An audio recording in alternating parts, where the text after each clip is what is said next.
অনেক কিছু দিচ্ছে তো।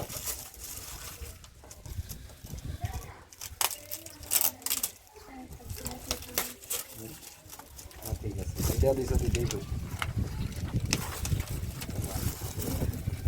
এই দেখো ছবি গিফট করেছে যারা ক্লাস 12 স্টুডেন্ট, যারা এবার মাধ্যমিক পরীক্ষার্থী আর উচ্চ মাধ্যমিক পরীক্ষার্থী আমাদের বিদ্যালয় ছেড়ে চলে যাচ্ছে। গতকালকে ওদেরকে আমরা বিদায় অনুষ্ঠান দিয়েছিলাম। তো বিদায় অনুষ্ঠানে অনেক জিনিসই দিয়েছে বিদ্যালয়ের জন্য। তো আজ আমার ব্যক্তিগতভাবে আমার জন্য নিয়ে এসেছে একটা সুন্দর একটা ছবি। দেখো কত ভালোবাসে আমাকে। ওদের ভবিষ্যৎ জীবন আমি শুভকামনা করি, যাতে ভবিষ্যৎ সুন্দর হোক তাদের। আর তারা অবশ্যই আমার হৃদয়ে চিরদিন থাকবে। ঠিক আছে।